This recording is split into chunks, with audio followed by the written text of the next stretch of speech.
The country is ablaze in protests, seemingly as usual these days, over yet another police shooting.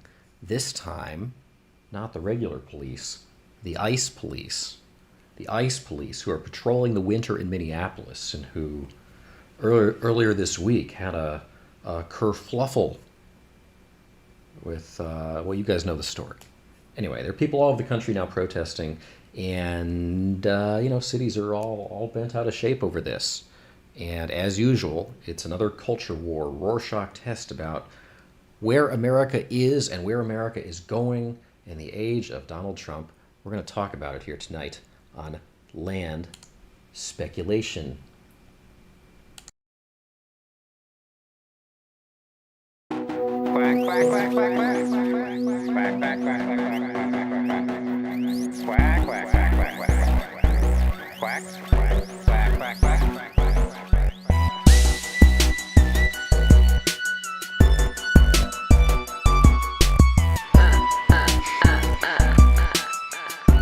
Quack, quack, quack, quack, quack. This is Land, this is Financial Speculation. That's something we do with Kinky.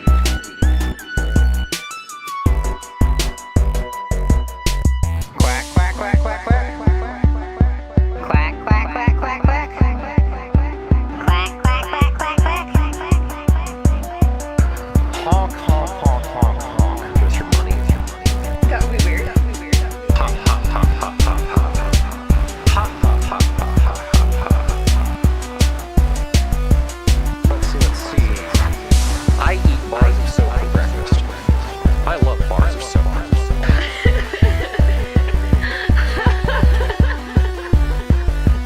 After midnight, things get weird. Quack, quack. Oh no. Oh no. Let it go. Let it go.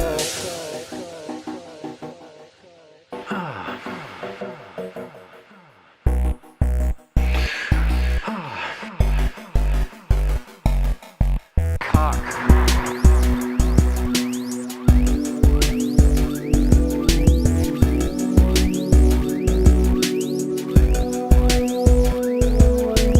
I like that one.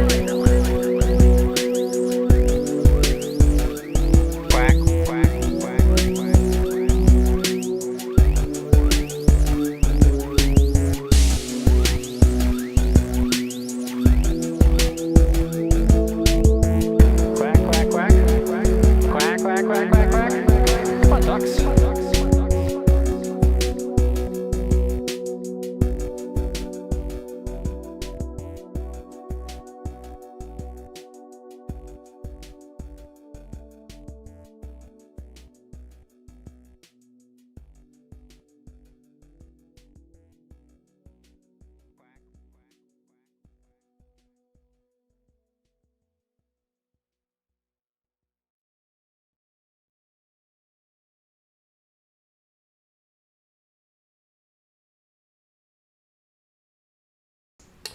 All right, guys, we are live here back on Land Speculation. Welcome.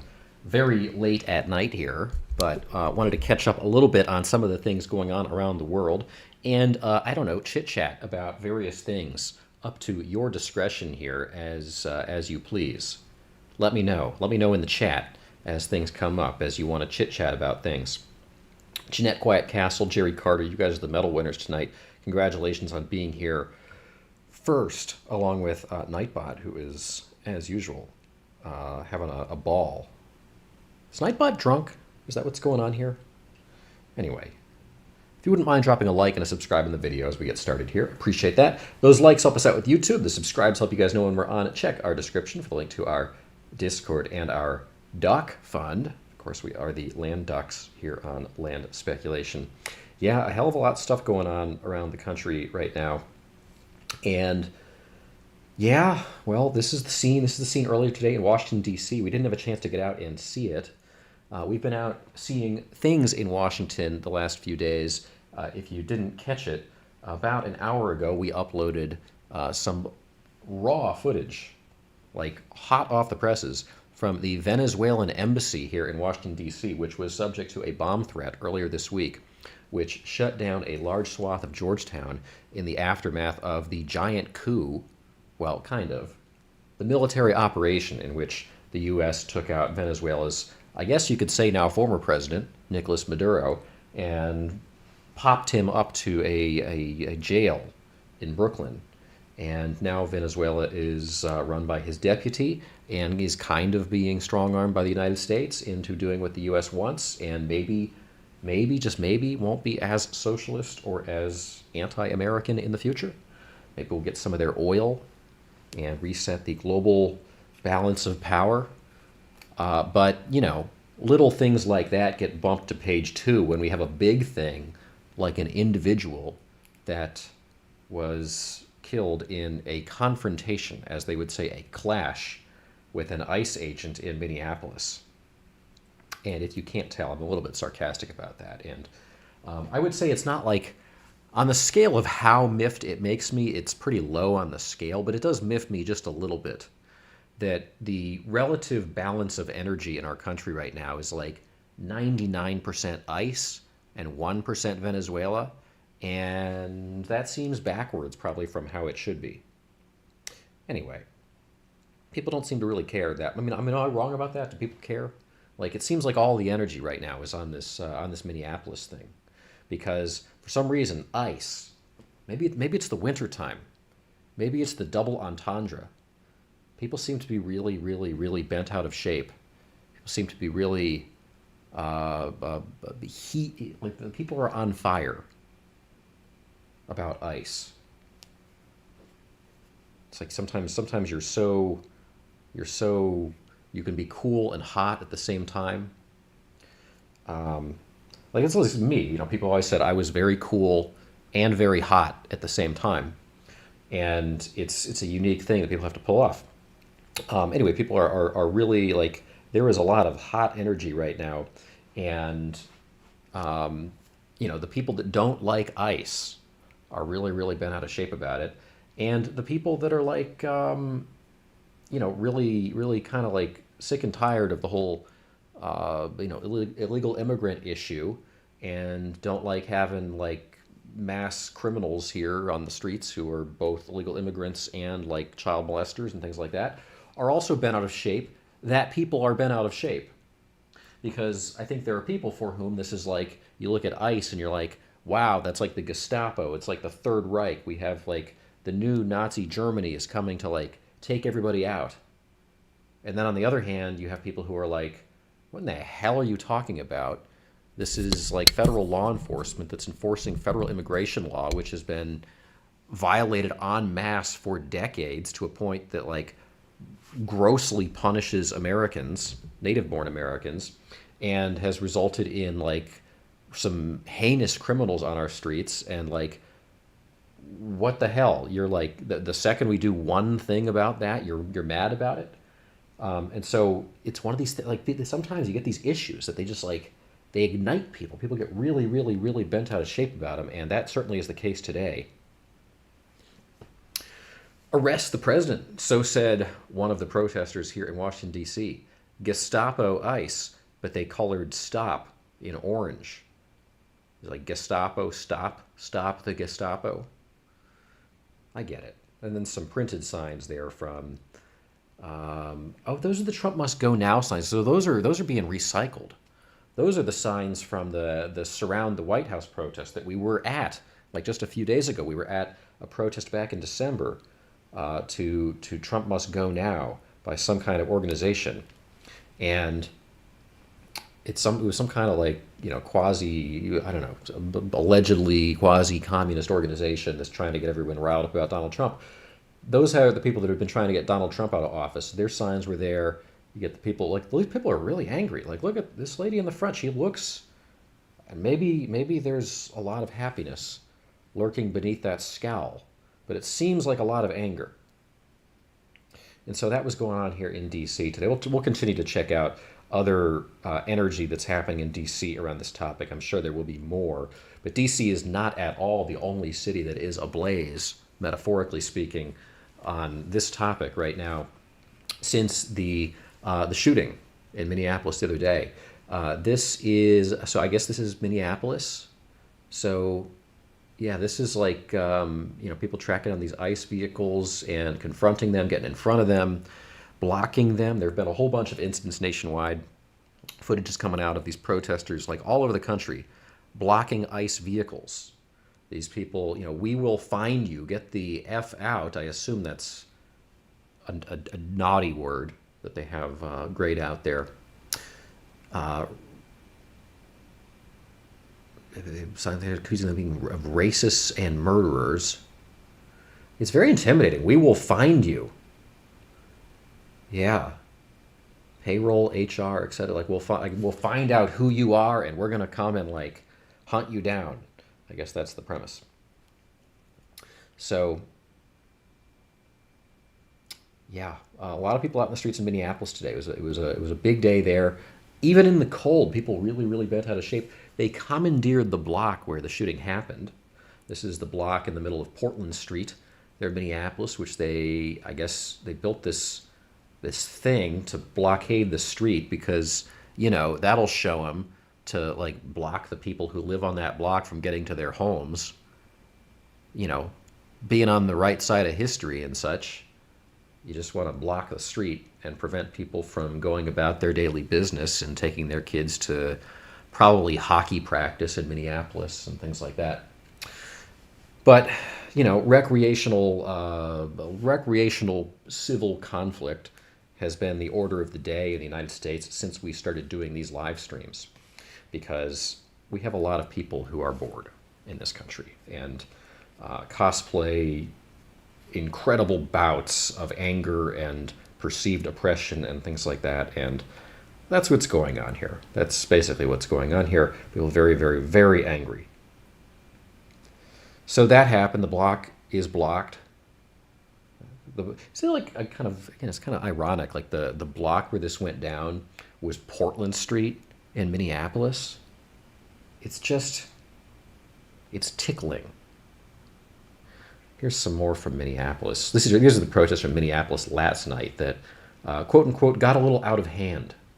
And looks like you have some police or some federal troops or something there at the top that are guarding some kind of building, and people gathered out in the streets in very heavy winter coats, it looks like, for the most part, which is good cover because then you can like blockade your face from being seen.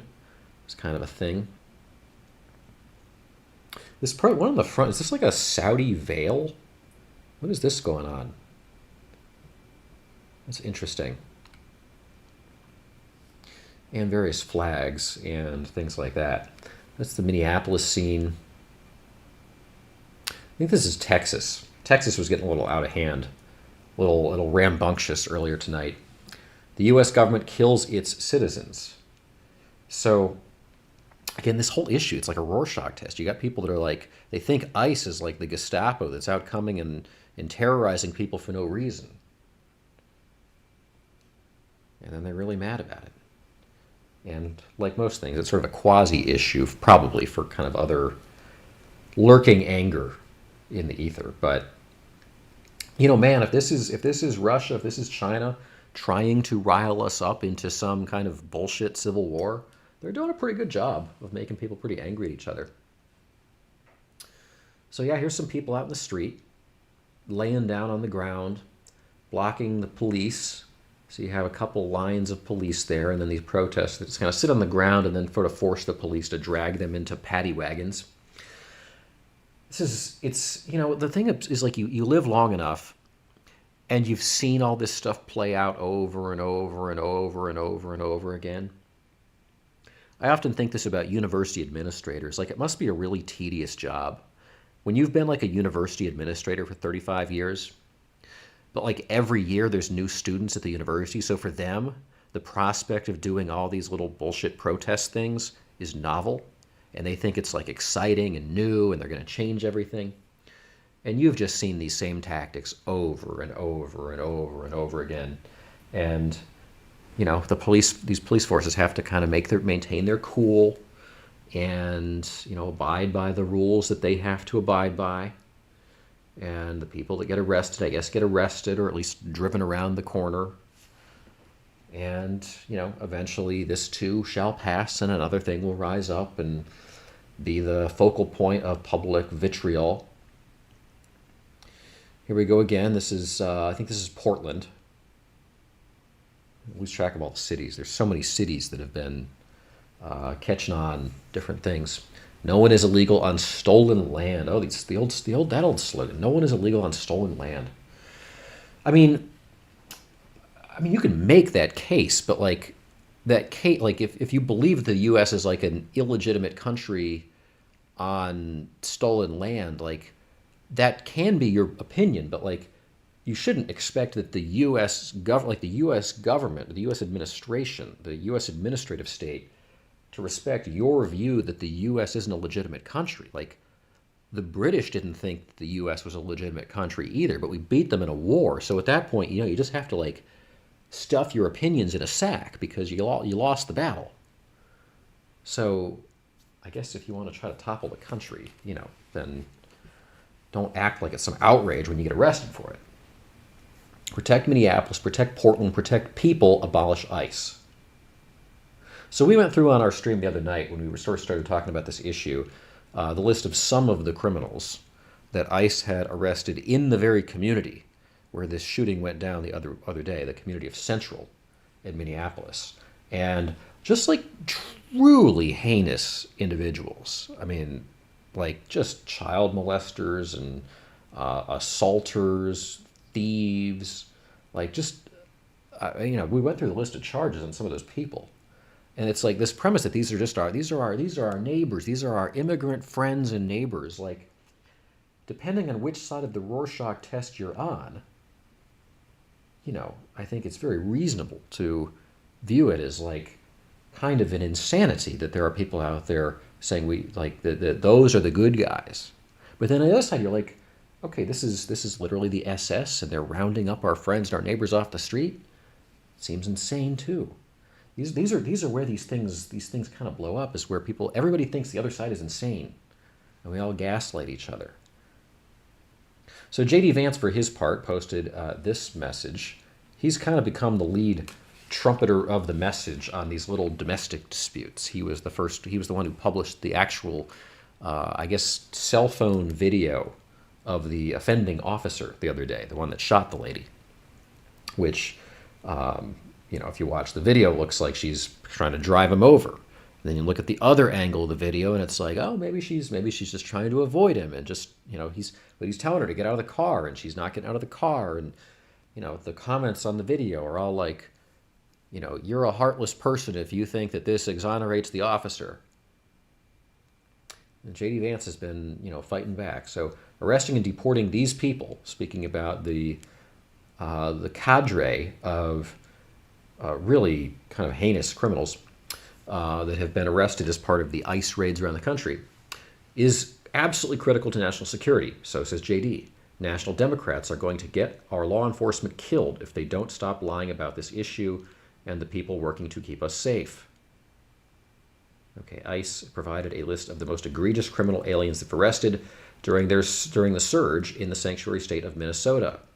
And it's the most disturbing list I've ever seen, says whoever this guy is, Bill Mulligan, including numerous convicted child rapists, sodomizers, and 10 convicted killers. Our immigrant neighbors. Peace, love, happiness, protect our neighbors, abolish ICE.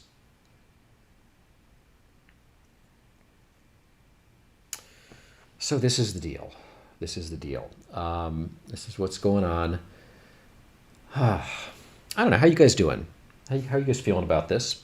Let me just I want to get into some of your comments here, because I'm sure you all have thoughts about everything that's going on here. Gator Don't Play says, should have complied. She'd still be alive. Veron Lee 2, welcome to Land Speculation here on YouTube. Jerry Carter, did I catch you before? I think I caught you before. Anyway, anybody else who's lurking around here? It's good to see you here. A couple of questions.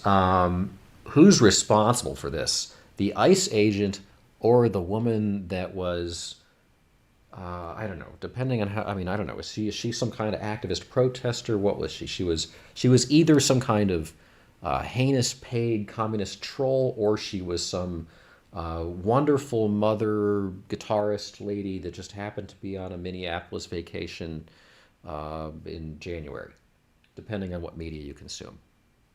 And she was out like dancing in the street and, protesting and rattling up the officers and blocking their path and all that stuff. And then eventually the ICE officer, I don't know, the ICE officer tells her to stop, and she wheels the car around and she drives, and from the one angle it looks like she's trying to drive in by him, and from the other angle it looks like she's driving right into his chest, and he panics and he fires away at her, and she dies. Who's responsible, the ICE agent or the woman? I will offer a bit of a take on this, which is that I don't really give a crap. Like, I mean, I feel badly for everyone involved. I feel badly for the woman who was killed, obviously. We talked about that the other day. That amid a country that has become increasingly cold and callous about anything that involves politics, in which like large swaths of social media are quite literally wishing for their political adversaries to perish because they have so riled themselves up into the belief that we are dealing with some kind of existential enemy.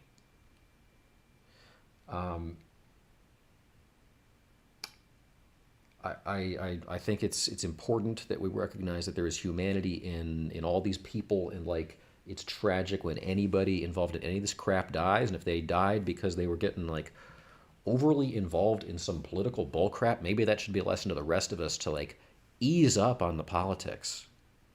Again, if this is China, if this is Russia trying to get us, like, there's a pretty like solid body of foreign policy thinking here that like pretty much everyone in the world has figured out the US is like impossible to invade, like in a traditional military sense, because we have two oceans on either side and like a huge landmass of territory and tremendously powerful military. We can defend ourselves militarily.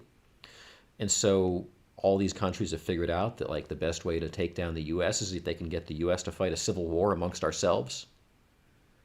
And whoever is instigating us into these kinds of conflicts, they're doing a pretty darn good job, because again, like, people are at an 11 this week over ICE, and people are like at a 1 about like one of the most seismic geopolitical events in like half a century, which is the effective toppling of the Venezuelan narco state that also happened this week.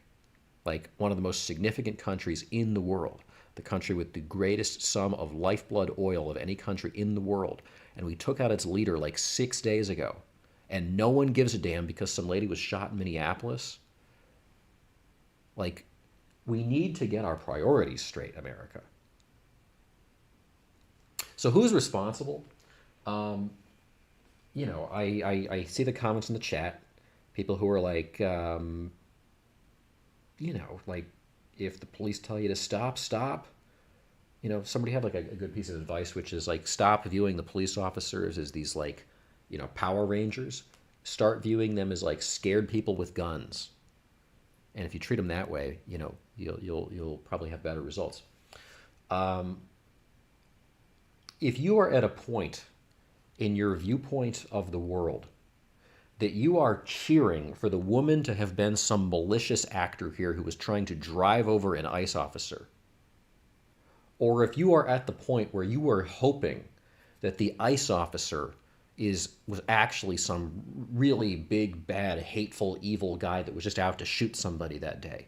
Like, if that's what you hope, and like you watch that video and like you're disappointed that it doesn't more clearly affirm the thing that you wanted to have happen, which is that the person on the other side of the issue is a bad person. If that's what you want, is for the other person to just like be really bad so that it affirms whatever narrative you have cooked up in your head and like want reinforcement about because of the dopamine rush about just how right you are. Like, I would suggest, if that's where you are, to do a 30-day detox from politics. Like, I don't mean to get on a soapbox about this, but when I see like everybody who goes on these videos on the internet immediately trying to twist whatever they saw to match whatever like bullshit little narrative they have in their head about ice good, lady bad, ice good. Like, that's revolting to me. That shouldn't be the point. And like, if the ability for you to form a coherent worldview is dependent on like the very slight nuances in that video that might make the ICE agent look worse or the woman look worse, like if that's what your worldview depends on, is whether some random ICE agent in Minnesota or some random woman in Minnesota did something slightly better or slightly worse, and like that's what's going to determine your view of the entire world, like get some goddamn perspective. Sorry guys, am I being I'm being like lectury. I don't mean to be lectury. I really don't. But I am tired of this world. Like we have watched this same bullshit play out over and over and over and over again the last few years.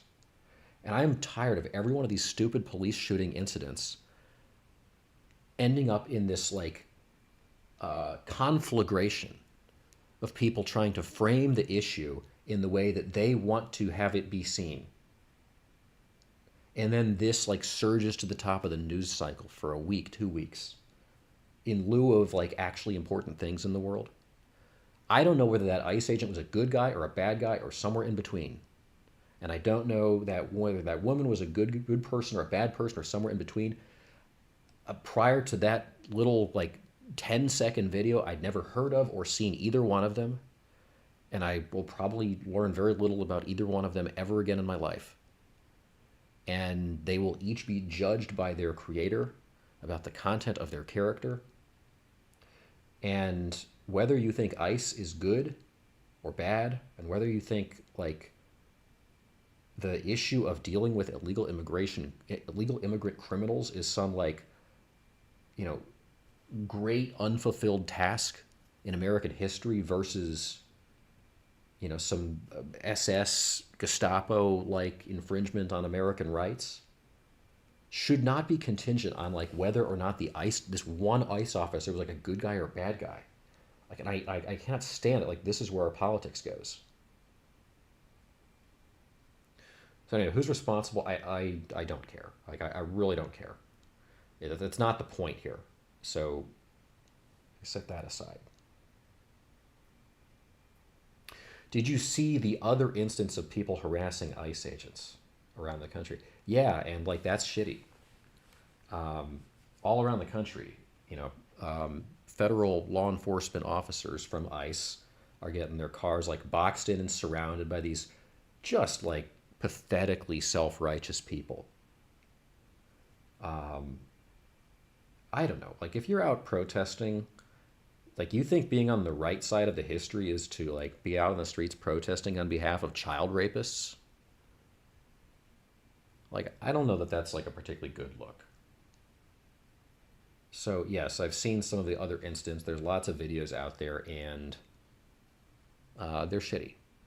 And people shouldn't be harassing the ICE agents. And you know, if you like go out there and try to like harass federal law enforcement, and then you get into a clash, as they say, you know, whatever becomes of that for you is like that's on you. So you know, I guess if you are traveling cross country to like go protest ICE in Minneapolis, that's pretty pathetic.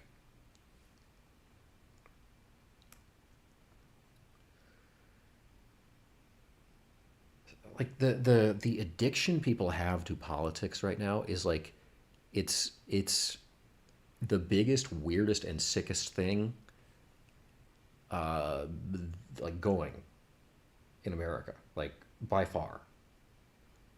I mean, the level of anger that these people have about these like not really that significant issues. Like, do people need hobbies? Like, what is it that people need to get them to calm the f down?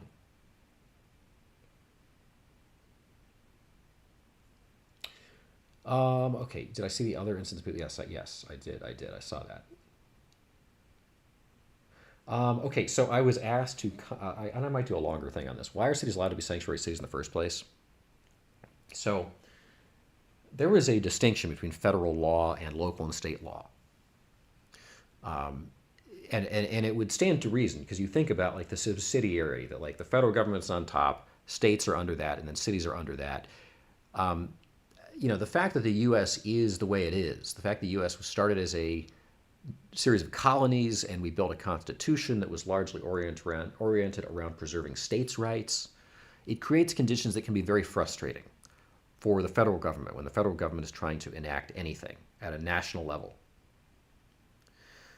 The basic answer here is that the cities that are declaring themselves sanctuary cities are not in violation of any federal mandate. There's nothing the federal government can do to force the cities to voluntarily comply with ICE requests for cooperation in investigations they are undertaking. Almost everything that cities and states do on behalf of enforcing federal law is out of like voluntary cooperation with the requests of the federal government. And that goes for the enforcement of any federal crime. If you get arrested for a federal crime, like Luigi Mangione was charged with federal murder crimes in New York City, and I can't remember where they landed on the terrorism charges. That's a federal thing. But he was obviously arrested by New York City police officers, and then eventually the feds came in. That all is because they established joint task forces, and the feds and the local groups work together. You've probably watched like police dramas where there's always like an insinuation of tension between the locals and the federal people about who should have authority and jurisdiction and this and that on the thing. Well, that's the case. Anywhere you go, any federal mandate, like there's actually no real requirement that any local or state police forces have to enforce any federal law. They enforce local and state legislation, not federal legislation. And so it's actually like only sort of by chance that we're able to enforce federal law through means other than federal agencies and troops, the FBI, ICE, like federal officers enforce those things. It's a weird thing about our system, and this has been upheld in the Constitution time and time and time again at the 10th Amendment. It's the premise being that the federal government cannot commandeer states or cities to do things that the federal government wants just because. The federal government doesn't have the ability to do that. And so it's tremendously frustrating to people. But sanctuary cities, in most cases, are not actually violating any federal laws. They are refusing voluntary requests that almost every other city does because they're common sense requests. But legally, and you would bet, Trump would be on this if he could, but there's no real way for him to force a sanctuary city to not be a sanctuary city legally.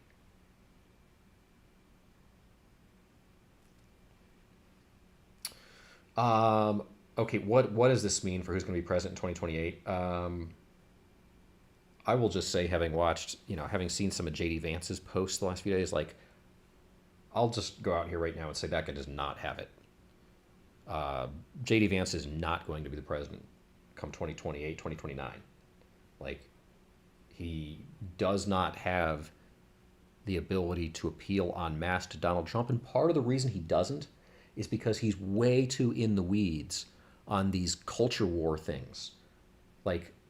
If you're getting totally fixated on Kyle Rittenhouse and George Floyd and on this ICE agent thing in Minneapolis, if you're focused on that and not the big existential questions of the future of the country, you're not going to win. Donald Trump's secret sauce is that he has identified huge issues, issues that will shape the next century of our country that haven't been addressed in 75 years, or if anyone's tried, they haven't addressed them competently. He identifies obvious fixes that appeal to overwhelming swaths of the population. He gets in there quickly, he makes the fix, deals with the issue, and moves on to the next thing. Like, that is the amazing talent of Donald Trump. And his critics are, will never, they'll never, they usually don't see it. They certainly don't talk about it. They certainly would never admit it. But that is an unbelievable talent he has. J.D. Vance has not proven that that is where his head is. There was a thing from Susie Wiles that came out this week that he's like a conspiracy theorist, which he probably is.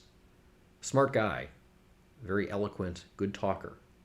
But I don't see it. I don't see it being him.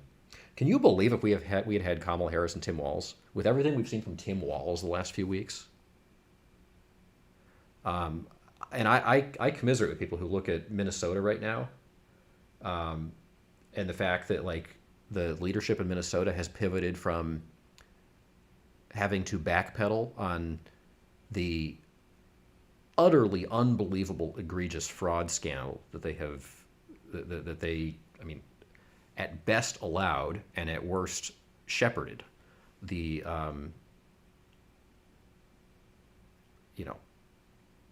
forcible theft of money from Minnesota taxpayers under the noses of the state's leadership.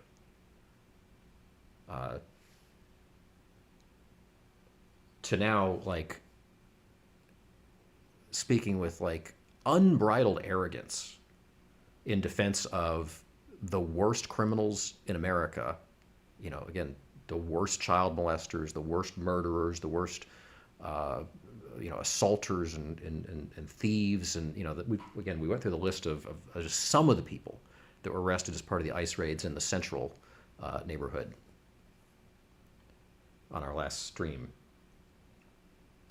I don't know where, if you were somebody that's in charge of the state of Minnesota, you could possibly get off on having the level of arrogance that they have shown the last few days about this topic. But can you imagine if that guy had been in power? Like, holy shit. I mean, anyway. Let me pull this down and see what you guys have to say here. I was debating before we came on tonight. I was getting some advice on, like, should we do like a heavy or a light stream? And I was getting the advice of, like, people could probably use a little bit of a break after everything that went down this week. I was like, yeah, but you know what? Like, you check the blotter and, like, cities are blowing up like it's 2020. So there seems to be some energy we should probably chit-chat about. So I was going to do a stream on, like, fun, lighthearted topics. Land's flights of fancy. And yet, this seems to get people really riled up. And again, it's like, I try to, like, look at it from 30,000 feet. Again, we posted earlier tonight a video at the Venezuelan embassy here in D.C.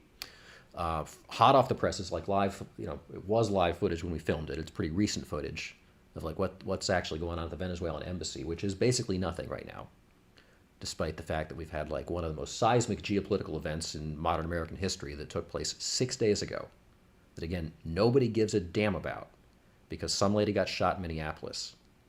And what that says about the absolutely toxic and dysfunctional nature of our domestic politics, that whatever bad actors and foreign adversaries are riling us up into these incredibly heated internal dopamine-fueled conflagrations over these domestic incidents to distract us from the actually significant things that are happening in the world. It's pretty remarkable. But we shape the narrative. We react to the narrative. We have to give you guys what you want to hear if people are going to keep watching us. And so here we are. Anyway, there you guys. See, you guys are, like, live right there. You are on the screen. Calming the Chaos. Thanks for being with us here tonight. JUSA. Thanks for hanging out with us here. Thanks for the compliment there on the commentary, JJ USA. Jake Graham, good to see you. Mr. Wild Bill, it's been a while. Good to see you. David the Librarian, it's been a while. Good to see you. Thank you for the ducks. Let me see. Gator Don't Play. Not Beefy Productions. Okay, let me do like a rapid fire here of going through some of the things that you guys have to say. James Games. Yeah, anybody that wants a shout out, you got to pop into the chat like right now. We don't usually go this late, so I wasn't expecting much of an audience here.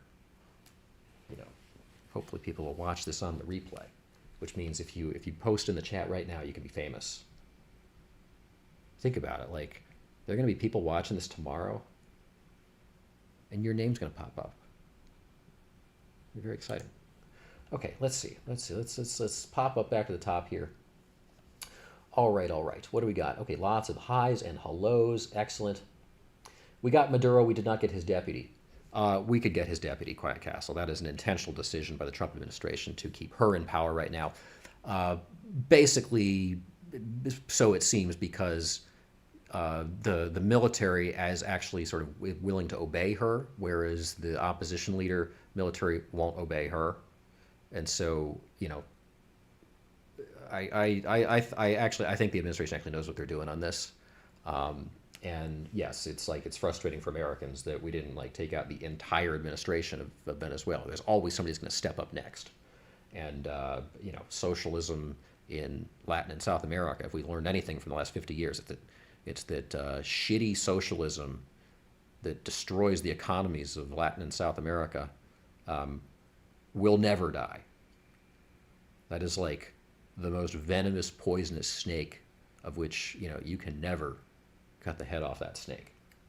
It'll just regrow another head again and again and again and again. And I don't know what it is about that part of the world that they are so susceptible to this crap, but U.S., take note.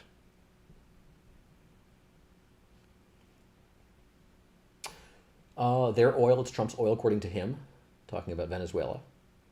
Jeanette disagrees with me. I think our civil war is more important than any other country.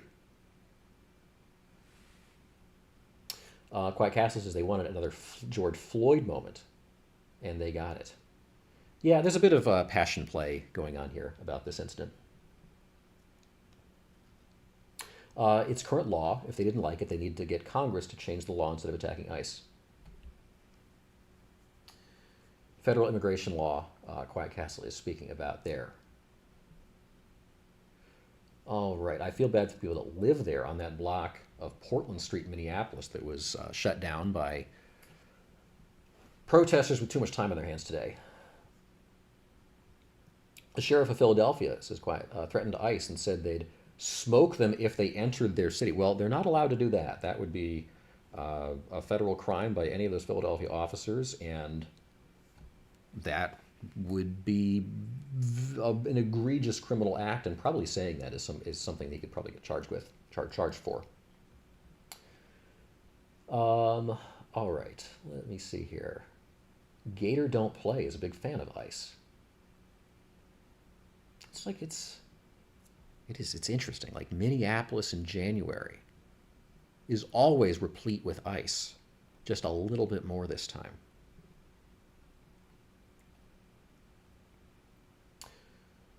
Veronley says, "Hi, Mom." I don't think I'm Mom. I think Jeanette is Mom.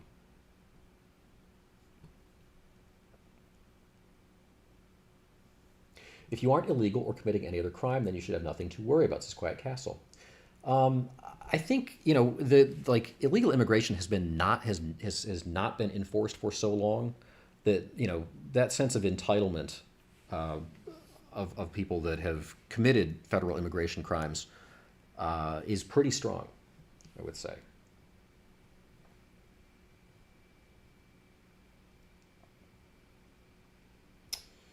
All right, I can't do every comment. Bill says, "Hey, Land, hey, Bill."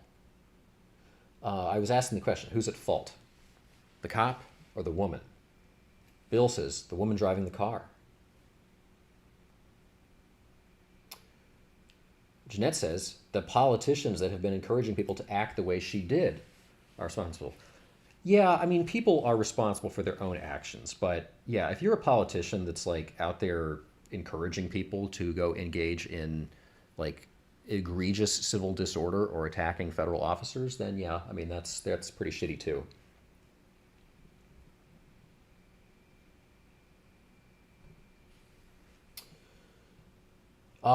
Yeah, is like Greenland could be in the offing.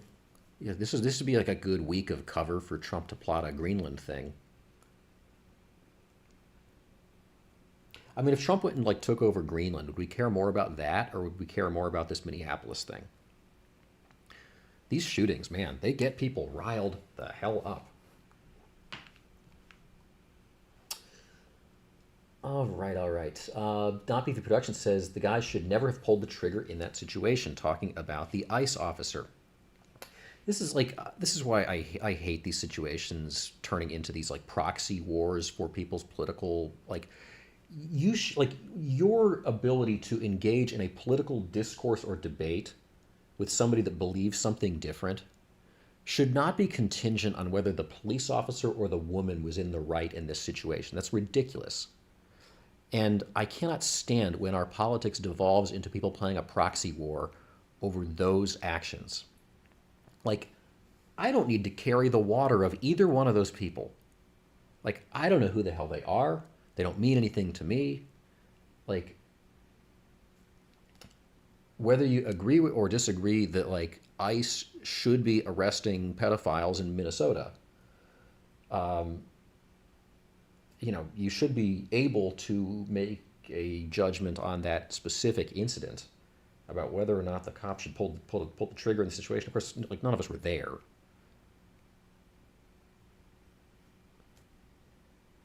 Yeah, what was he experiencing? What was she experiencing?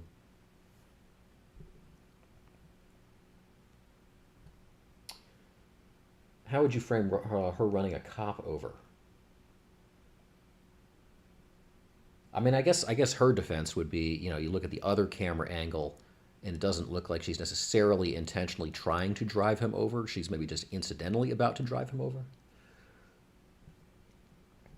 Get It On Play says she was a dumbass. Well, again, we've all seen like 10 seconds of her life, and it was the 10 seconds that ended up in her perishing, and that's tragic. So, I don't know. We've all had bad moments in our lives. The legacy media only pushes certain stories if it matches their narrative. Then it riles up the populace. Yeah, and then they don't push. Like they just bury. Like they don't cover at all a lot of other things. It's amazing. You talk to some people. It's like the number of like really significant things they haven't heard anything about. Very frequent.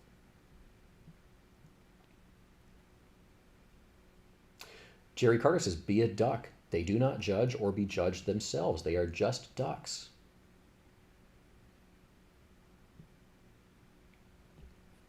Quiet Castle, when you have the Democrat political leaders and the media constantly attacking ICE and labeling them as Gestapo, Nazis, murderers, etc., they trigger mentally unstable people to take action on purpose. Well, that's why, we've been sort of observing this pivot from the legacy of mass shootings in the U.S. to now, like, we've crossed the threshold into a world of sort of politically motivated violence. And historically, if you go back and look at shootings, like overwhelmingly, people don't shoot each other based on political motives. People shoot each other based on like individual personal motives, like the Brown shooting, individual jealousy. But like once you cross that threshold into people doing politically motivated shootings, like that is a serious watershed moment for the country that should force us all to take a look and be like, we have crossed a point that is really, really dangerous and bad. And if we didn't realize it as of the Charlie Kirk thing, we should be getting there now. All right, all right. Let's see what we got here. Okay, some more highs and hellos. Excellent.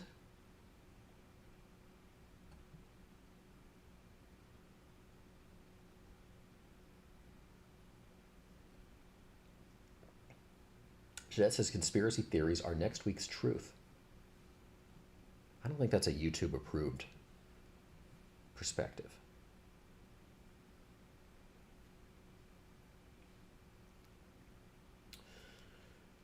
Federal funds should never. The premise that, well, I think that was when we were talking about the fact that the state and local governments don't have a mandate to enforce using their own police forces federal laws. And if the feds are mad about that, I guess they could punish state, cities, and states by not dispersing federal block grants to them.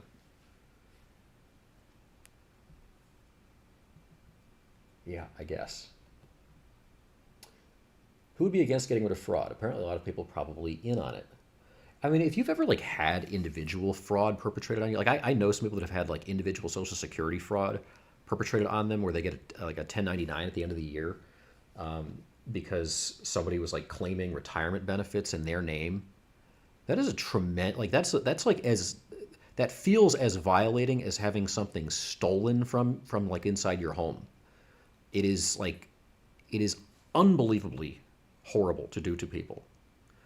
And the systematic fraud scheme that it appears that Somalia was enacting on this country, with like the full faith and endorsement, or so it appears, of the state government of Minnesota to steal from the citizens of that state. Like, your everyday hardworking people that are doing the best they can to pay their taxes and raise their families. I mean, to like support or tolerate or not be infuriated by that kind of fraud is pretty, yeah, like you have to be a ghoul.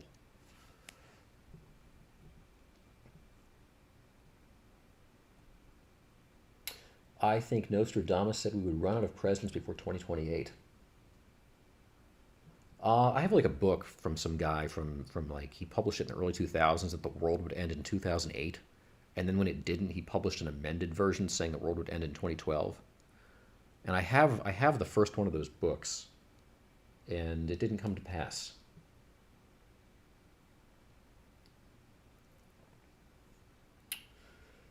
Oh no, oh no. I scrolled down. It jumped. Okay, let me see what we got here. I lost track of the chat.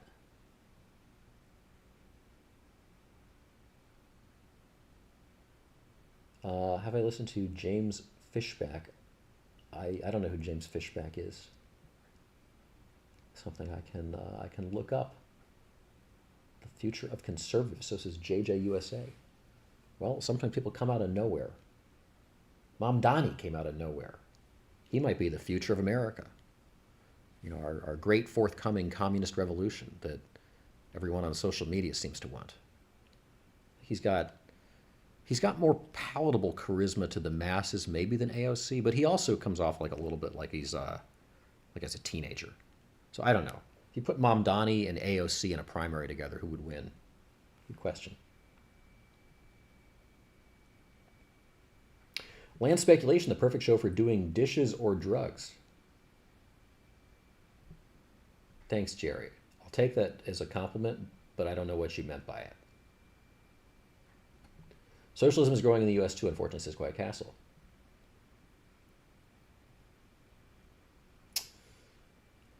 Let's see.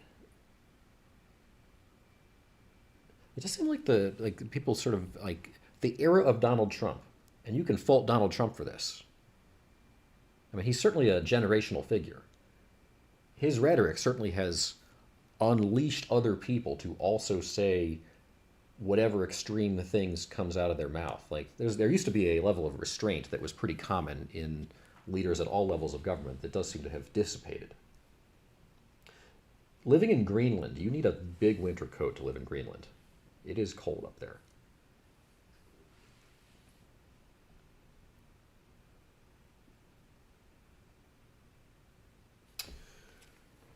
Let's see. Bill would care more about Greenland than Minneapolis if they happened at the same time. Can't figure out what Trump is really going on for, or going for. He knows we'll never take Greenland. I don't know that he knows that. I have, Trump's been around long enough that I think I've got a pretty good handle on his tendencies. I'm not so sure he has given up on actually taking Greenland yet. David likes the freedom of not being like Russia. Well, it's cold there too. Russia does not have a Florida.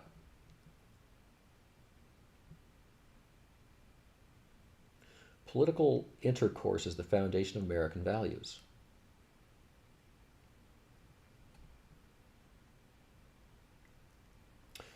Yeah, Jerry,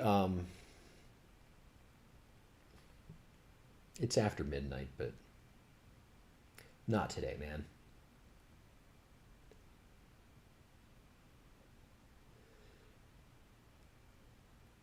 Okay, okay. Let's see.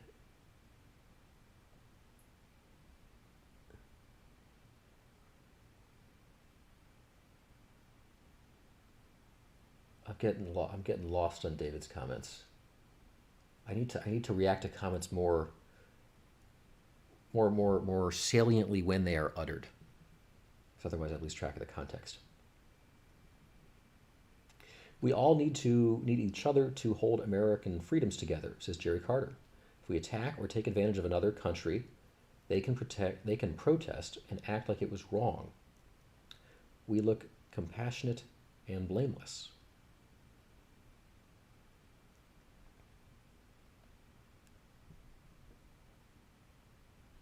The federal government should ensure that tax money is safeguarded against what happened in Minnesota. I mean, there were a lot of states, especially during the COVID era, that had massive amounts of Social Security fraud perpetrated on their systems. I think it was, I mean, there were several states that had like huge amounts of Social Security fraud, like tantamount to like hundreds of thousands, if not millions, of people's worth of Social Security benefits being shipped over to Africa. I don't know that I necessarily trust any of the federal agencies to protect against fraud in the disbursement of any of the federal programs to American citizens. I just don't think that the federal government is very good at things and protecting people against fraud when there's such a temptation because these programs are so massive and so unwieldy and so hard to account for. It's hard. It's hard. So you can be guaranteed that at some point your tax dollars will be frauded to someone else who is a bad actor. Like it's a virtual guarantee, and it should make you want to pull your hair out. And certainly state administration of federal programs is usually as bad, if not worse.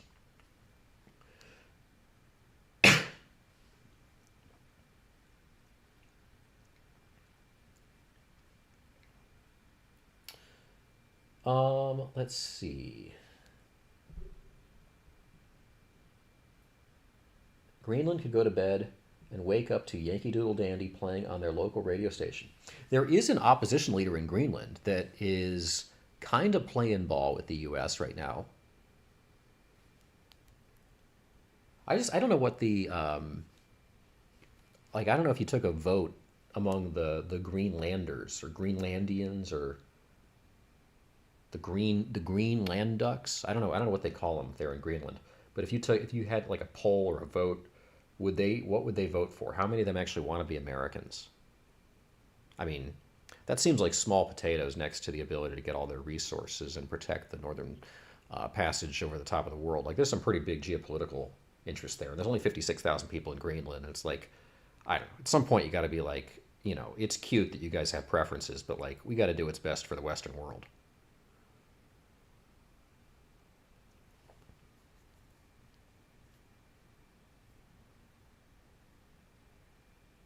Um,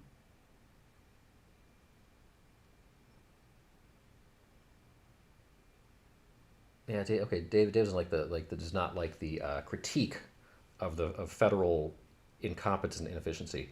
I too have worked for the federal government on multiple occasions. I should say. I will be very clear about that. I have been a Fed myself, and it is a tough thing when you are a Fed because you have to sort of disaggregate your own personal pride from recognizing the profound incompetence of the agencies that you work for.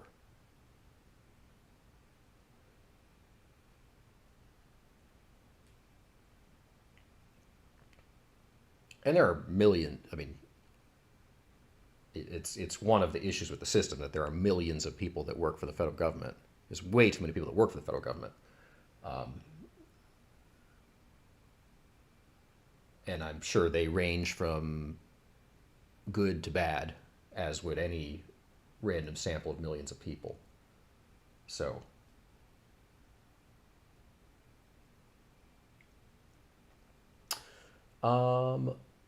land's a cleaner now. Yeah, something like that.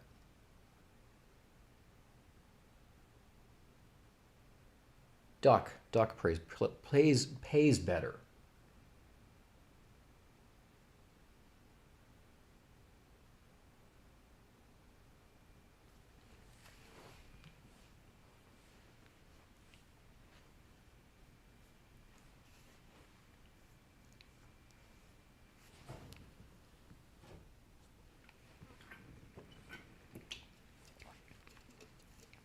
I think in general, Washington, D.C. would be more respected in the national consciousness. Like D.C., the culture, D.C., the city. Like I get that like D.C. as a collective of people is angry that the rest of the country doesn't like them. You know, the sort of when we've done and we have queued up some more streams down the road about sort of the way that DC works and like the combination of parts, the agencies, the branches of government, the think tanks, the lobbyists, the law firms, the military industrial complex, the affiliated companies and organizations, the quasi-governmental agencies and organizations, the consultancies, everything that sort of comprises Washington, how it all kind of works together in this big corrupt, inefficient ball of terribleness that the rest of the country hates because of how much it abuses the American taxpayer. I think that America at large would hate DC less if, when efforts are made to make DC work a little bit better, DC didn't flip the hell out like it's some grave offense, that it has some like birthright to just be this corrupt, inefficient ball of abuse on the American people. That's what was so jarring about the Doge protests in DC. It was like, we're really not going to meet in the middle somewhere and admit that there's like some issues with the federal government that like need to be addressed like in a big way, like right now. Like really, we're going to just pretend that the federal government's working just fine, that it's a bastion of efficiency, and that like, I mean, America's livid about it, and like something has to be done about it.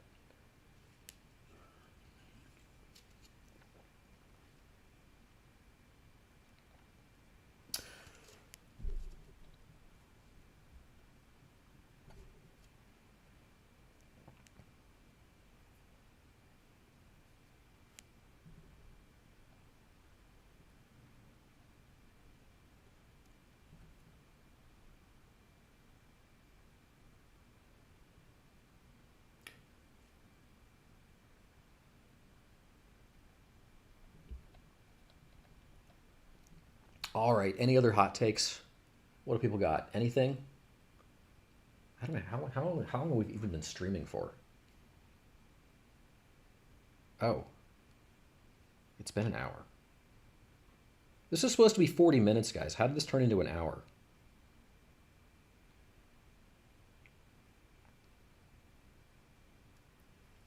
There's inertia. I mean, there's always inertia against positive moves. Like, when Britain's economy had ground to a halt because inefficient industries that had lived in a world of like profound entitlement for generations, like turning the once proud British Empire into a, an utterly crippled and impotent society. And you had Margaret Thatcher came in and was like, you know, these industries are just woefully inefficient. They can't compete with our international rivals, and they're bankrupting the country. That every time we try to make any change, you go on strike and hold the country hostage and insist that you deserve salaries that your work isn't worth. And they didn't like her for it. I mean, people fight really hard for their self-interest. But sometimes, like, those are the effective leaders that can come in and like, work through that and make like generational improvements. And Britain is in a much better place because of it.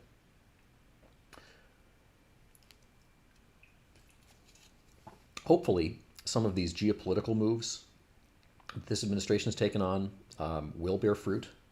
I think Donald Trump long term may be one of the more underappreciated presidents we ever have until somebody writes a book in like 100 years pointing out the myriad ways in which he like fundamentally reshaped the 21st century.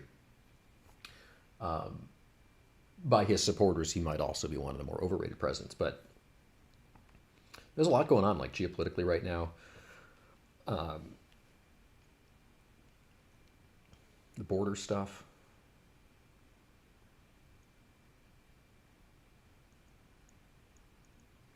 If your 5-year-old self suddenly found themselves inhabiting your current body, you'd be very confused. What would your 5-year-old self do first? Okay, so I'm 5. My normal routine is I go to kindergarten every day.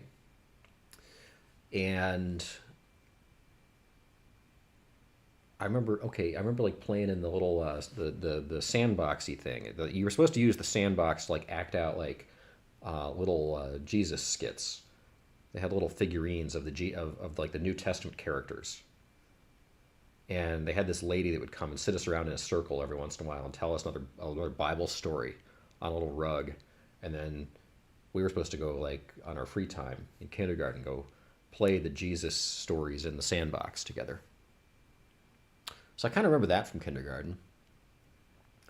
I remember snack time being kind of fun in kindergarten. We had the opportunity to take naps, and we all said no naps. Well, that was a mistake.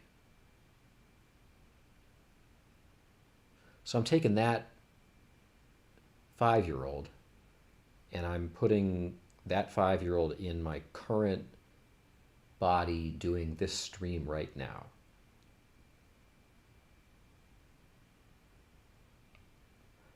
I kind of feel like it would be like when I woke up from surgery. I had like a surgery when I was about 5.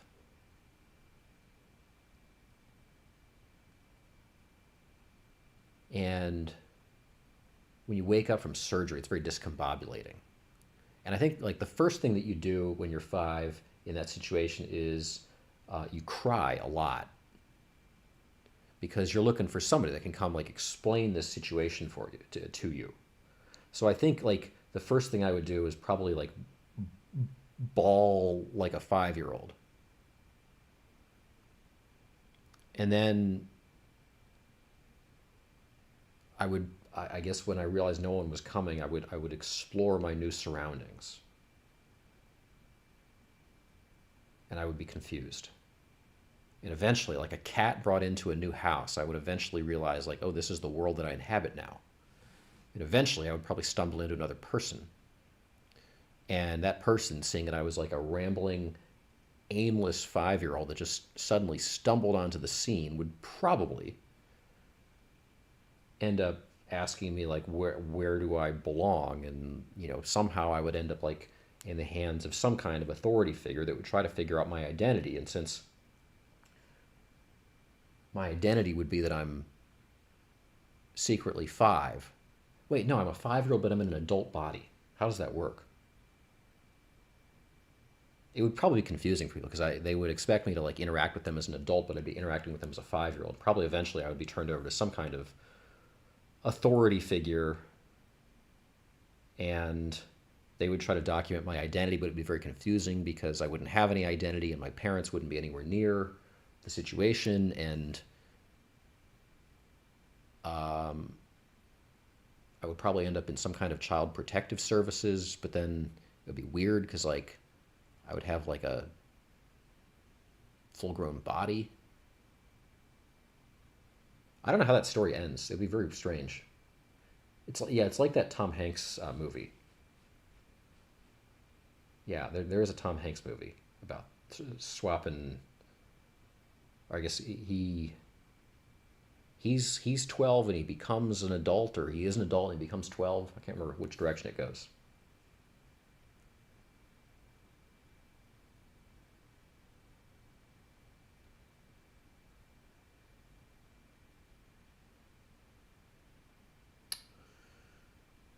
Freaky Friday. I haven't seen that many movies. The number of movies that I know, like there are about 5 of them.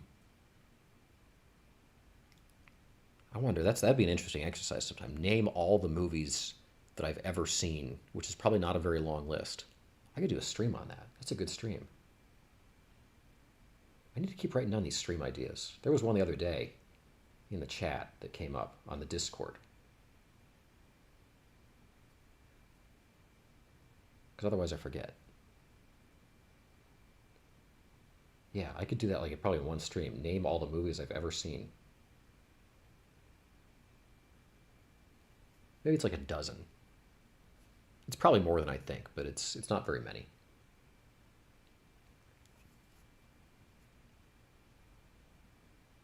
Jeanette's on it. Awesome. The best movie I've ever seen. See, I don't actually like I don't have a single answer to that. If I did a stream on it, I would come up with an answer, which is something I should do in the future. I don't have like a single movie that's sitting at the top of the list. I don't have even 3 movies that I can point to at the top of the list. Because I feel like it needs to be a really profound answer. And it always tells me something about people, and they're like, what's your favorite movie? And the person's like, The Big Lebowski. I'm like, you're not a serious person, are you? Or they're like, what's your favorite movie? It's Mean Girls. Really? That's your favorite movie? Like, of all movies that have ever been made, that's what you think the best movie ever is? Goodness. Okay, my top 100 movies. Okay, number 100. What am I going to just name 100 movies off the top of my head? I could probably riff on that.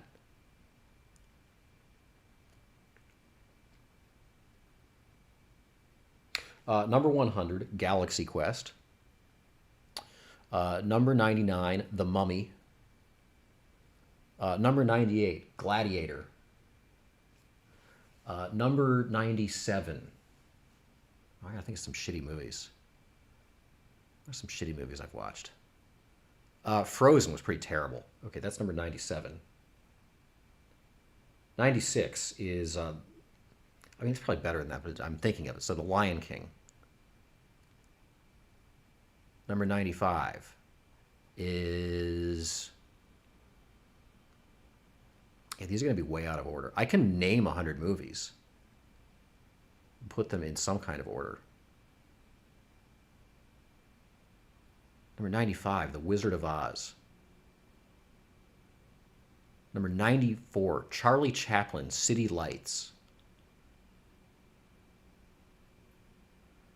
Number 93, Ben-Hur. Number 92, The Ten Commandments. Number 91, Scream. Number 90, Scream 2.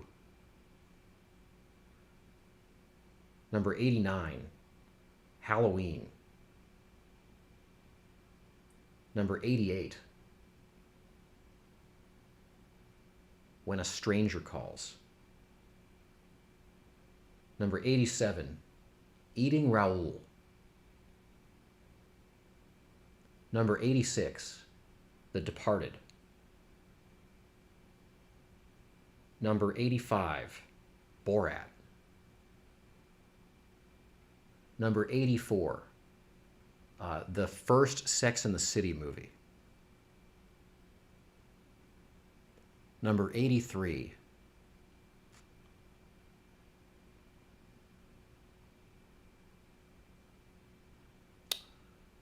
I'm tempted by like a Star Wars movie here, but I haven't ever stayed awake through any of them, so I don't know that I can actually list them.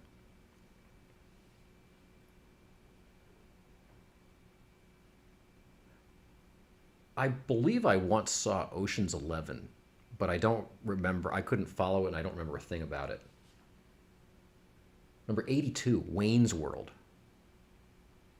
Number 81, Beetlejuice.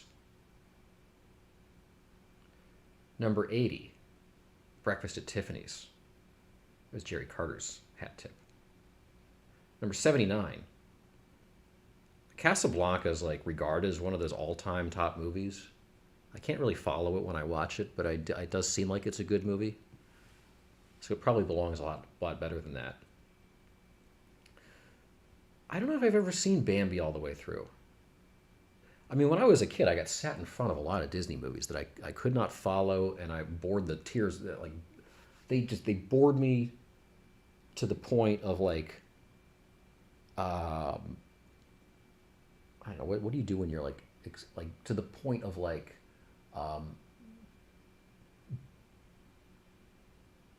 throwing things across the room. Like, numbers, what are we on? 79, 78? Number 78, The Little Mermaid. Like, I don't know. I have no idea what happens in The Little Mermaid. Number 77, The Land Before Time. Be a good little play on words for our stream, but what a terrible movie.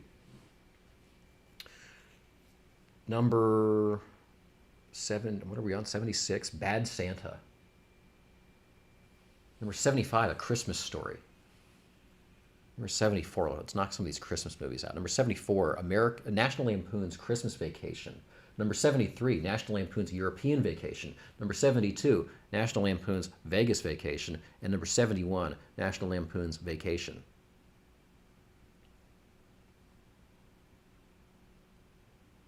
Number 70, Wajda.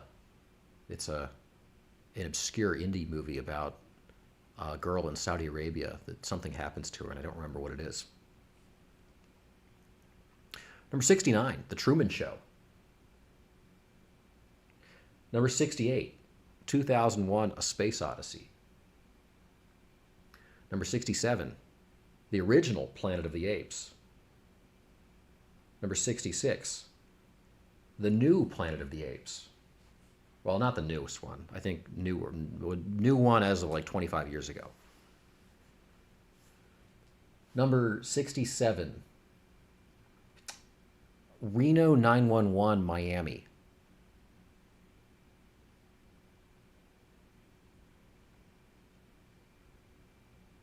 Number 66, Rocky. Number 65, Rocky 2. Number 64, Rocky 4. Let's see, Rocky 3. I've watched bits and pieces of Rocky 3, but not enough to put it on this list. Number 62, let me think. Number 62. The Downton Abbey movie.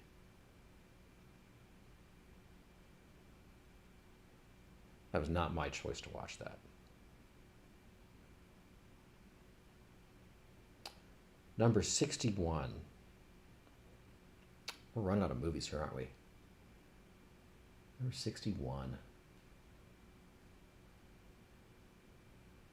I don't think I've seen the full Shawshank Redemption.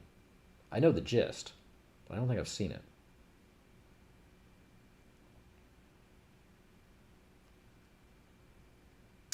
Guys, I need some help. Pop some movies in the chat here. Otherwise, we're going to run out of movies here. Number 61, Fievel Goes West.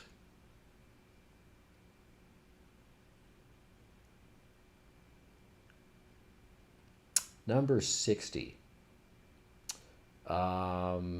Darkest Hour.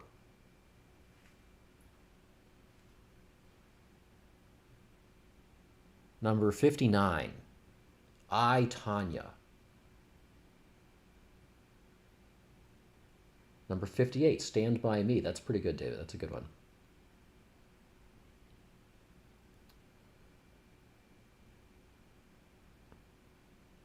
Number 57.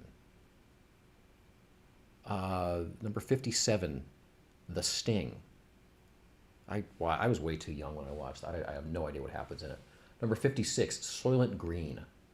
Same thing. I watched it when I was way too young. I know they eat people or people eat us or something. What number are we on? Are we on like number 50? Did we get to? Are we at 50 already? Wow. Number 50. Oh, The Towering Inferno. Number 49, The Poseidon Adventure. Number 48. Let me think.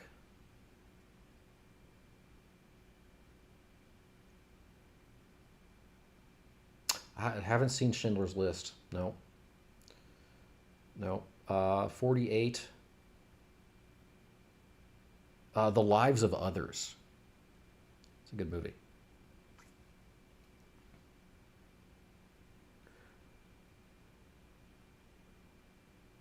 Number 47.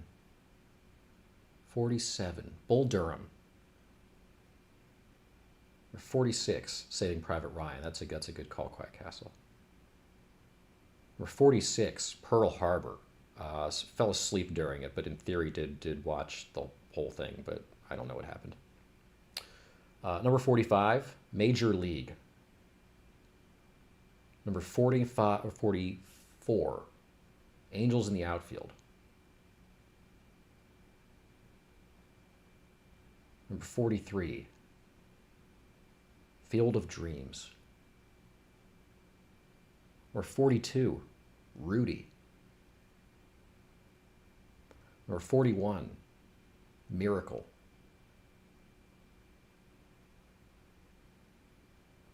Number 40, For Love of the Game. Number 31, 61 with an asterisk. Number 38, the Cinderella remake from 2015.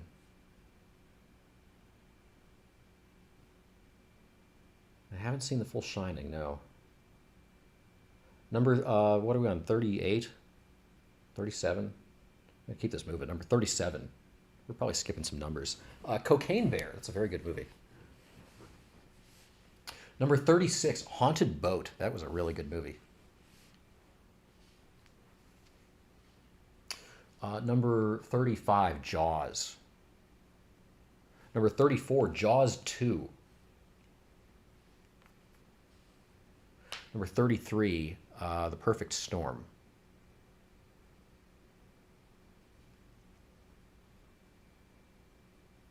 You know what? I think I almost kind of watched some of the Rocky Horror Picture Show once, and I couldn't. I wasn't. My head, my heart, my attention span was not in it.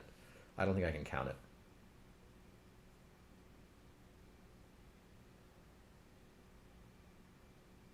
Let me think. Let me think. Number 21. No, 30. What are we on? 31? Or 31. Great Expectations, because I think we had to watch that for class when I was in high school. Number 30, Last of the Mohicans. Number 29, The Passion of the Christ. Number 28, Idiocracy. I actually did go out of my way to watch that. Number 27, Blazing Saddles. I do think I actually watched that once. Don't really remember much about it, but I think I did watch that once. It's 28. Is that 28 or 27? Oh, 27, Animal House. One of the better movies ever made. Number 26, Revenge of the Nerds. I think I watched that once.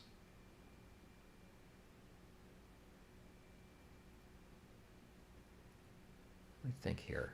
Number 26, Bad News Bears.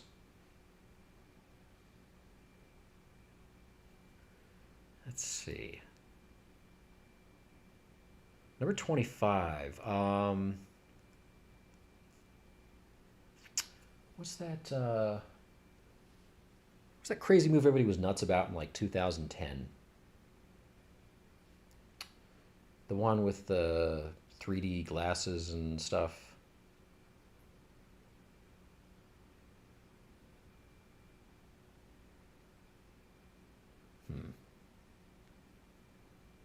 20, 20, what are we on? 25?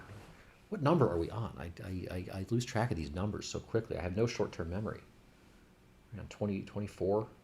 24. You know what? I actually did see E.T. We had to, like, a lot of these movies I had to watch, like, in some stupid setting growing up where they just put on a movie and forced us to watch it, and I didn't like it. Number 23, Evolution, which sort of is like E.T. in a way.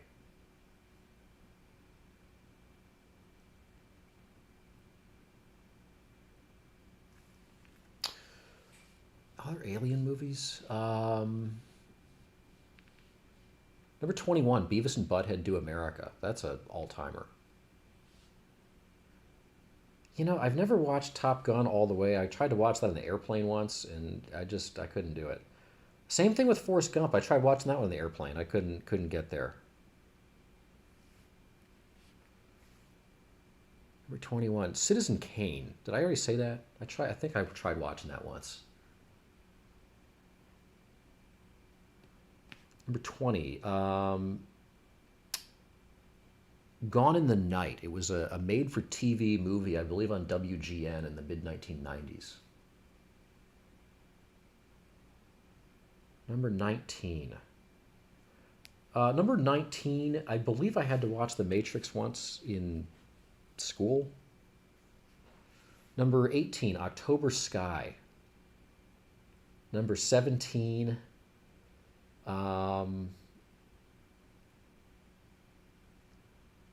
Titanic. I've watched that.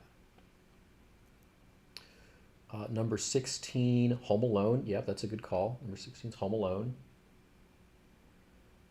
Number 15, let's do Home Alone 2, because I've also watched that. Number 14, what are we on here? Number 14, Glory.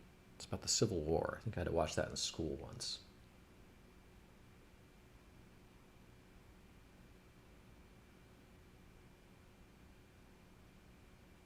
Number 13, The Da Vinci Code. Number 12, National Treasure. Number 11, National Treasure 2. Number 10, Terminator 3, which I think is the only one of the Terminators I've ever watched in full.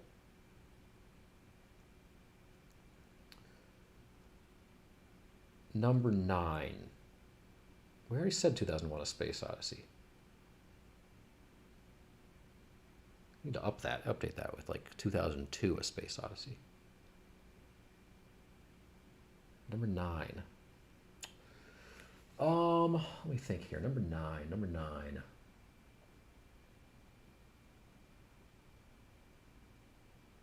12 Monkeys. It's a very good movie. It's an excellent movie. Number 8. Number 8. No, you guys are naming some stuff I haven't seen. I never made it through any of the what is it, Indiana Jones? Yeah, when Harry met you got. I have watched You Got Mail. Was it that number nine, number eight? We'll do. If I watched, I probably watched Sleepless in Seattle too. Number eight. I think I did watch number eight, Sleepless in Seattle. Number eight. Number seven. I don't think I've watched Braveheart all the way. No.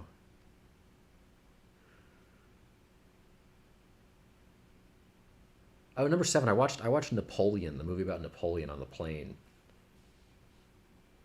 Number six. What The Devil Wears Prada is number six. Have not made it through Die Hard. Number five. Anchorman. I did watch that once because I was dragged to it by somebody.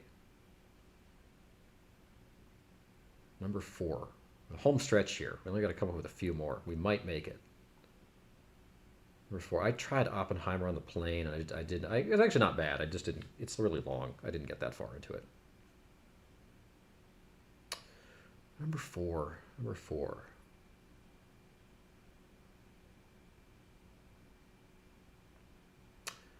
Number four. Igby Goes Down. Number three. Jurassic Park, The Lost World, I believe I watched once. That's number four. No, didn't do Beautiful Mind. Number three. What do we got here? Number three.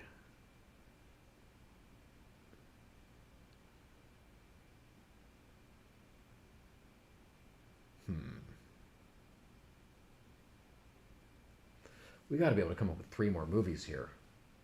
Man. What's the there's some movie about well, number three I watched Reagan, the Reagan movie that's out at the that was on the plane. I watched that fairly recently. Number two. I'm very curious what the best movie of all time is going to be because I can't I don't have. I already did Jaws. We already did Jaws. I also did Jaws 2. I've watched Jaws 2. We got to come up with two more movies. I'm curious what the best movie of all time is going to be.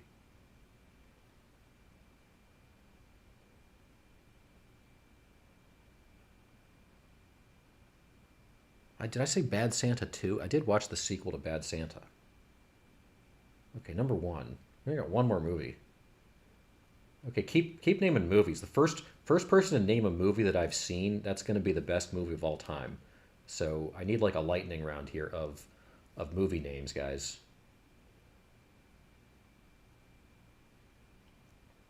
I don't know that is Old Grandpa a movie? What's number one? Number one. Number one. We already did Beetlejuice. I was up in the 80s somewhere. No, I mean I think I've like been sat in front of Monty Python, but couldn't follow it, didn't think it was funny. Can't count it. Number one, number one, number one. Okay, I gotta think of one more movie. Shouldn't be that hard to come up with one last movie here.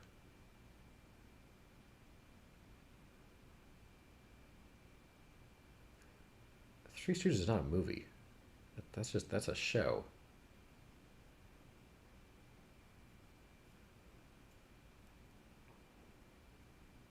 Have not seen Clockwork Orange. I don't think I've seen Frankenstein. A Fish Called Harry When She Met John Malkovich. Um,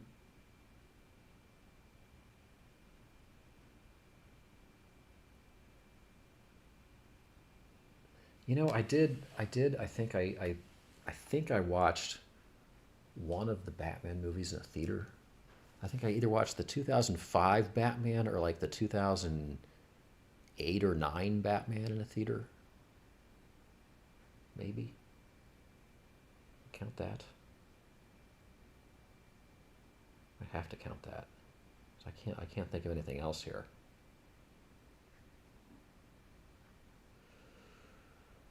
Um, number one, number one. Yeah, no, we're still striking out here.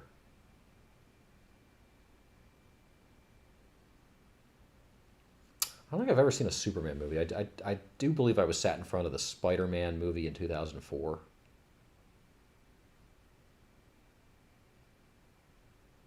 It's amazing how many of the movies I watched only under duress because someone put me in front of them. And almost all of them I was not able to follow or just wasn't interested in and stopped paying attention to and then just had to endure the rest of it. Um,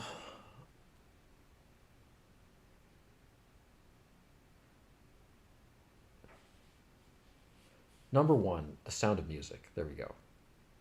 The best movie of all time is apparently The Sound of Music.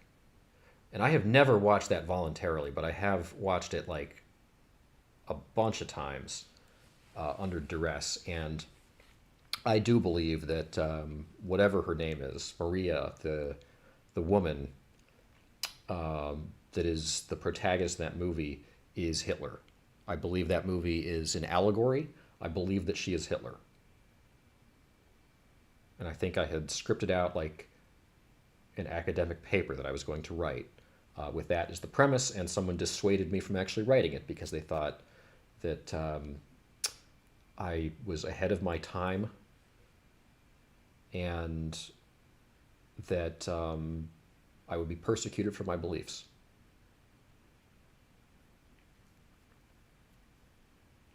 Number one movie of all time is The Sound of Music.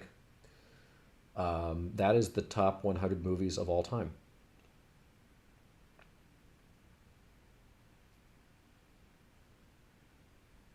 Definitive list that we can now publish.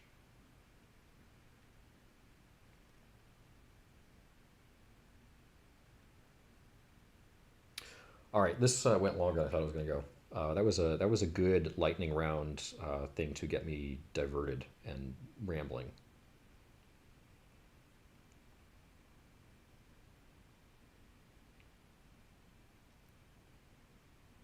The winner tonight is Wild Bill, who's probably not still here, but oh no, Wild Bill's still hanging around. Okay, maybe Wild Bill is still here. There we go. Okay, this was supposed to be a short stream, and it turned into a long stream. Anyway, thanks guys for hanging out with us. Don't forget to like and subscribe on the video. Appreciate the likes, appreciate the subscribes. Don't forget to check the description for the link to our Discord. Always accessible, and our Duck Fund, that is our Buy Me a Coffee link. Check out our alternate partner channel. We now have a second channel on land speculation. Land Ducks International is the second channel. That's where we have raw, like if you like it raw, that's where raw footage gets uploaded. We have lots of stuff, just uploading all kinds of random stuff. Check that out. That link is in the description and probably in the chat somewhere. So Bill is our winner. I can't remember who the medal winners were. Top fans here: Jerry Carter #1, David the Librarian 2, Wild Bill 3, Calming the Chaos 4, Gator Don't Play 5, James Games 6, Jake Graham 7, JJ USA 8, A Day in the Life of a Mrs. Perkins #9, and Veronley #10. Congratulations to our top fans winners. All right. Well, thanks to our mods. Appreciate the work of our mods as always. Jeanette Quiet Castle, James Games lurking around here tonight, and I think Moniker somewhere in the mix perhaps. Anyway, this kind of became a bifurcated stream between a bunch of serious stuff and then a bunch of movies. So it goes on Land Speculation on YouTube. Thanks for hanging out with us, guys. Don't be strangers. We'll be back. This is Land, that ancient speculation. For now, I hope you all have a good night.